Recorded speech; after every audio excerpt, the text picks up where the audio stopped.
Okay, maraming salamat kaibigan sa pag-click ng mga video ko na to kaibigan. So maraming salamat po sa inyo. Don't forget to like, comment, and subscribe to my channel. So ang video tutorial na ito kaibigan ay malaking pakinabang para sa mga beginners no, gustong matutong maglaro ng chess. So sana tapusin mo ang video na ito.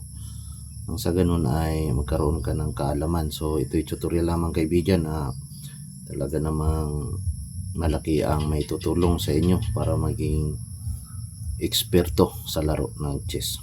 So dito kaibigan ay maglalaro tayo sa itim no, at ang posible may payo sa inyo dito kaibigan ay hintayin mo munang mag white castle yung kalaban natin para mapokus ka kung ano ba yung target mo. So halika na, umpisahan na natin. So nag-move yung kalaban mo dito kaibigan at ika-counter lang din natin no. So karamihan sa mga nilalaro yung Italian game no, na bishop opening ang ginagawa. So ika-counter lang din natin siya kaibigan.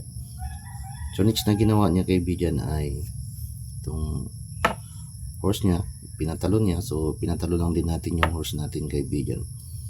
So ngayon ang ginawa ng ating kalaban kaibigan ay nag-white castle na siya.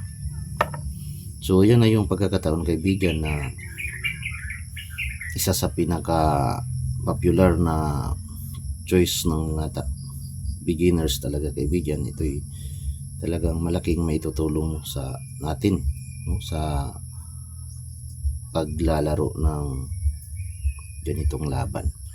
So dahil nag white castle na siya kaibigan ay atake na natin yung horse natin. Pag-attack ng horse natin kaibigan ay talagang karamihan sa mga ano ay attack na attack ng kakainin nila. Dahil ano na yan, horse na yan. So ang gagawin naman natin kaibigan ay susuportahan lang din natin siya kaibigan. So tinik ng kalaban natin yung horse natin, kinuha niya kasi horse na. Din ang kapalit ay pawn. Kapalit kaibigan ay pawn. Ayan.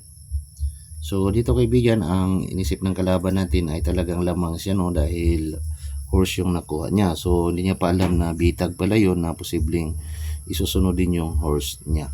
So dito ang mangyayari, ang horse niya ay talagang ano na, ibabatsin na niya yun. Babatsin niya. So hindi siya paring maglagay dito dahil pabor siya sa queen. So dito ay pabor din siya sa king no? Sa horse. So posibleng dito na yung last move niya. Sabihin na natin na dyan na yung last move niya kaibigan no? So ang ginawa natin kaibigan ay pinakilos na natin yung ating reyna. So ang ginawa ng knight niya kaibigan ay kinain niya na ito, tinake niya din, checkmate na siya kaibigan no? Dahil naka-support na to. So thank you for watching kaibigan, maraming salamat po.